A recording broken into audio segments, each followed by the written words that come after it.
بسم اللہ الرحمن الرحیم اللہم صل علی سیدنا و مولانا محمد معدن الجود والکرم وعلی آلہ وصحبہ وبارک وسلم۔ اللہ رب محمد صلی علیہ وسلم، نحن عباد محمد صلی علیہ وسلم، صلاة و سلام علیک یا سیدی یا رسول اللہ۔ معزز ناظرین کرام، السلام علیکم ورحمۃ اللہ تعالی وبرکاتہ۔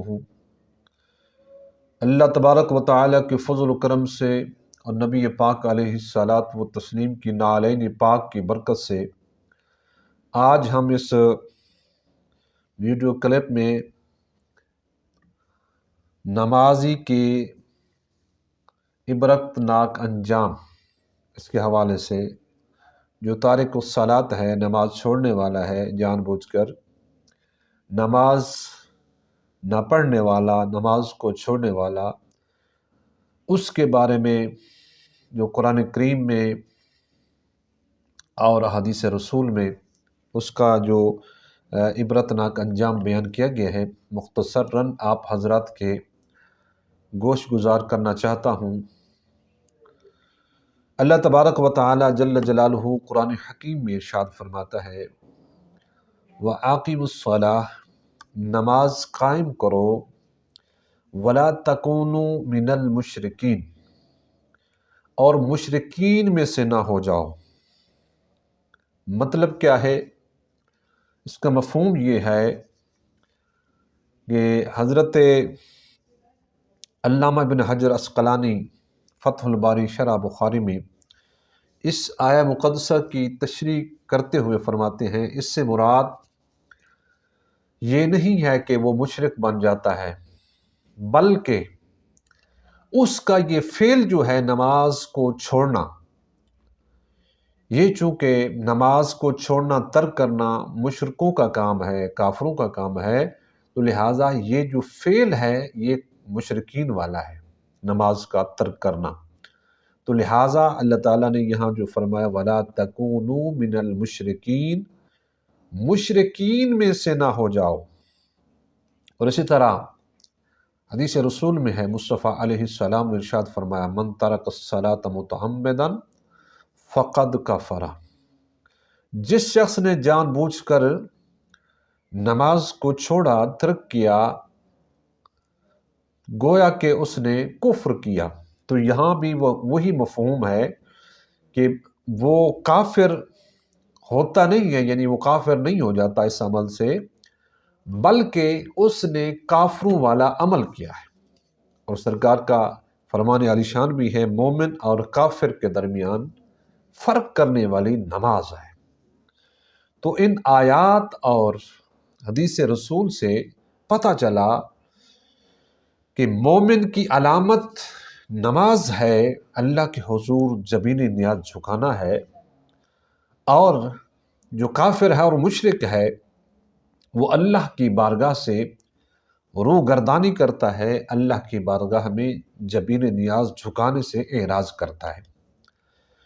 اور اسی طرح اللہ تعالیٰ قرآن حکیم کے ایک اور مقام پر ارشاد فرماتا ہے، فی جنات یتساءلون عن المجرمین، اہل جنت وہ جہنمیوں سے پوچھیں گے، عن المجرمین، مجرمین سے مراد جو اہل جہنم ہیں، دوزخ والے ہیں، ان سے سوال کریں گے، پوچھیں گے، قالوا ما سلککم فی سقر، کون سی چیز جو تمہیں جہنم میں لے گئی؟ تمہارا جہنم میں داخل ہونا، جہنم میں جانا، جہنم کا یہ عذاب کا مزہ چکھنا، یہ جو سزا تجھے دی گئی ہے، کس وجہ سے ہے؟ تو وہ آگے سے جواب دیں گے، قالوا لم نک من المصلین، سب سے پہلے ہم نماز نہیں پڑھتے تھے۔ یہ سب سے پہلی چیز جو انہوں نے بیان کی ہے۔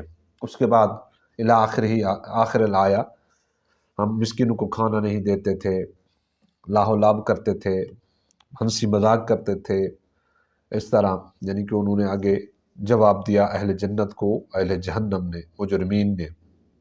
تو پہلی چیز انہوں نے بیان کی کہ ہم نماز نہیں پڑھتے تھے اور کھیل کود میں ہم رہتے تھے۔ اسی طریقے سے ایک آیہ مقدسہ میں اللہ تبارک و تعالی جل جلالہ و عم نوالہ بنی اسرائیل کے جو نیک لوگ تھے نا، ان نیک لوگوں کا ذکر کرنے کے بعد ان کی جو اولاد تھی، ان کے جو پیچھے آنے والے تھے، ان کے بارے میں اللہ تعالیٰ فرماتا ہے کہ جو ان کے بڑے لوگ تھے، بزرگ تھے، صالحین تھے، اللہ کے مقبول بندے تھے، وہ دنیا سے چلے گئے، جو پیچھے وہ اولاد چھوڑ گئے۔ وَخَلَفَ مِن بَعْدِهِمْ خَلْفٌ فَأَضَاعُوا الصَّلَاةَ وَاتَّبَعُوا الشَّهَوَاتِ، جو وہ اپنے پیچھے جانشین چھوڑ کر گئے، یعنی وہ جو نیک لوگ تھے، صالحین تھے، جب وہ دنیا سے رخصت ہوئے تو پیچھے جو اپنے اولاد چھوڑ گئے، اپنے نائب چھوڑ گئے، اپنے جانشین چھوڑ گئے۔ فَخَلَفَ مِن بَعْدِهِمْ خَلْفٌ، تو انہوں نے کیا کیا؟ انہوں نے سب سے پہلا کام یہ کیا، فَأَضَاعُوا الصَّلَاةَ، نماز کو ضائع کر دیا، وَاتَّبَعُوا الشَّهَوَاتِ، اور خواہشات نفس کے پیچھے چل پڑے۔ اللہ تعالیٰ فرماتا ہے فَسَيَلْقَوْنَ غَيًّا، ان قریب ہم نے ان کے لیے غی، ایک مقام ہے جہنم کا۔ اور امام راضی رحمۃ اللہ علیہ صاحب بحر شریعت نے بھی لکھا ہے کہ اس غی سے مراد جہنم کا ایک طبقہ ہے۔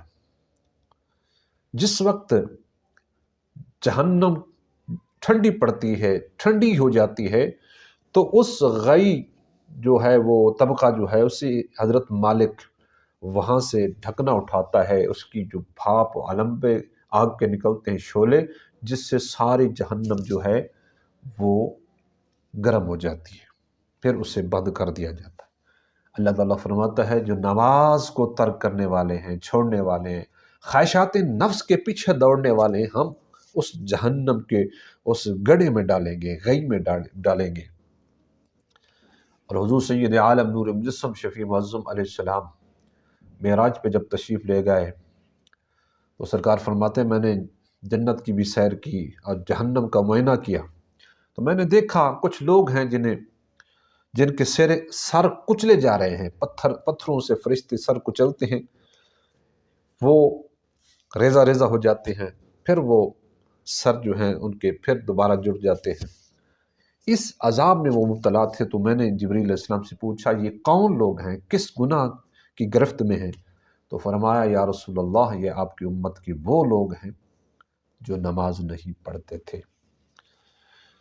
تو آئیے میرے بزرگوں اور بھائیوں، قرآن و حدیث سے پتہ چلا کہ بے نمازی کی جو اندوہناک اس کے جو ہے انجام ہے۔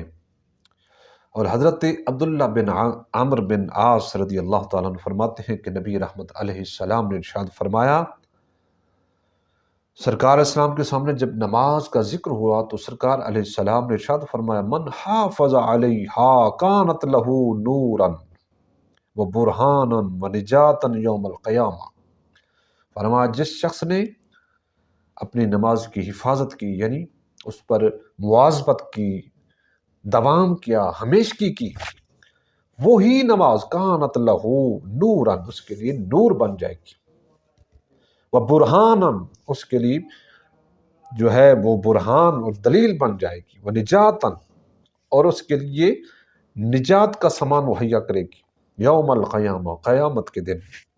ومن لم یحافظ علیہا، جو نماز پر محافظت نہیں کرے گا، نماز کی حفاظت نہیں کرے گا، نماز ادا نہیں کرے گا، تارک الصلاۃ ہوگا، لم تکن لہ نورا، اس کے لیے کوئی نور نہیں ہوگا، و برہانن، کوئی دلیل نہیں ہوگی، و نجاتن، کوئی نجات وغیرہ نہیں ہوگی، وکان یوم القیامت مع قارون و فرعون و حامان و ابی بن خلف الی قول رسول اللہ علیہ وسلم۔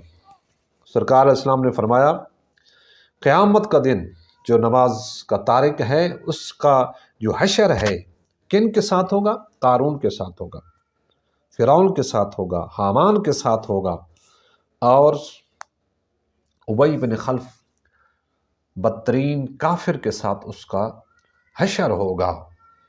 تو اللہ تعالیٰ سے پناہ، اللہ تعالیٰ کی پناہ، اللہ تعالیٰ کی پناہ، اتنا سخت اللہ تعالیٰ کا عذاب ہوگا اس کے لیے۔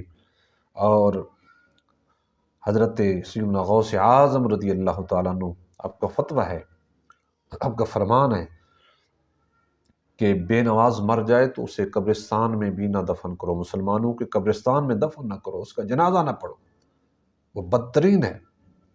اور حضرت سیدنا سلطان باہو رضی اللہ تعالیٰ عنہ فرماتے ہیں کہ وہ خنزیر سے بدتر ہے بے نماز۔ اور امام ربانی مجد الفسانی رضی اللہ تعالیٰ نے لکھا ہے کہ جب ہر چیز صبح اٹھتی ہے تو وہ اللہ کی بارگاہ میں پناہ مانگتی ہے۔ جب گدھا صبح کرتا ہے تو وہ کہتا ہے کہ یا اللہ تیرا شکر ہے مجھے گدھا بنایا، کتا نہیں بنایا۔ کتا کہتا ہے باری تعالیٰ مجھے کتا بنایا ہے، مجھے خنزیر نہیں بنایا۔ خنزیر کہتا ہے باری تعالیٰ تو نے مجھے خنزیر بنایا ہے، تو نے مجھے بے نمازی نہیں بنایا۔ تو یہاں تک کہ جو بدترین جانور ہے، دیوس جانور ہے جسے کہتے ہیں ناپاک، بال جس کا پلیت ہے، ناپاک ہے، وہ بھی بے نمازی سے پناہ مانگتے ہیں۔ آخری دو روایات جو حضرت امام غزالی نے لکھی ہیں مکاشفۃ القلوب میں، وہ میں عرض کرتا ہوں۔ حضرت سیدنا امام غزالی مکاشفۃ القلوب میں یہ روایت نقل کرتے ہیں کہ سیدنا موسیٰ علیہ السلام کے زمانے میں ایک عورت تھی، وہ آپ کی بارگاہ میں حاضر ہوئی اور عرض کرتی ہے کلیم اللہ علیہ السلام اللہ کی بارگاہ میں دعا کیجئے کہ اللہ تعالیٰ میرے گناہ کو بخش دے۔ آپ نے پوچھا، استفسار کیا، کون سا گناہ تو نے کیا؟ اس نے کہا کہ میں نے بدکاری کروائی ہے، زنا کروایا ہے کسی غیر مرد سے، اور جو حمل ٹھہرا ہے نا، پھر وہ حمل کا جو بچہ تھا اسے میں نے مار ڈالا، قتل کر دیا جب وہ پیدا ہوا۔ تو حضرت سیدنا موسیٰ علیہ السلام نے فرمایا اے ظالمہ نکل جا یہاں سے، تیرے لیے کوئی توبہ شوبہ نہیں ہے، نکل جا۔ وہ چلی گئی تو اللہ تبارک و تعالیٰ نے جناب موسیٰ علیہ السلام کی طرف وحی فرمائی، اے کلیم میری ایک بندی تیرے پاس آئی توبہ کرنے کے لیے، تو نے اسے کیوں بھگایا؟ عرض کی یا رسول یا باری تعالیٰ، اس نے کہا کہ میں نے زنا کروایا ہے، پھر زنا سے جو بچہ پیدا ہوا میں نے اسے بھی قتل کر دیا۔ تو اتنے بڑے جرم اس نے کی ہے، میں نے اس لیے اسے نکالا کہ کہیں خدا کا عذاب یہاں اس پر نہ نازل ہو، تو میں نے اسے بھگا دیا۔ تو اللہ تبارک و تعالیٰ نے فرمایا کلیم میں تجھے بتاؤں نا، اس سے بھی بڑا ظالم ہے، اس عورت سے بھی، اس زانیہ عورت سے جس کا ایک تو زنا کروایا، دوسرے سے ناجائز بچہ پیدا ہوا تو اسے قتل کر دیا، اس سے بھی بدتر آدمی ہے اس زمین پر۔ عرض کی باری تعالیٰ وہ کون ہے جو اس سے بدتر ہو؟ فرمایا جو نماز نہیں پڑھتا، جو نماز نہیں پڑھتا، وہ اس بدکارہ عورت سے بھی بدتر ہے۔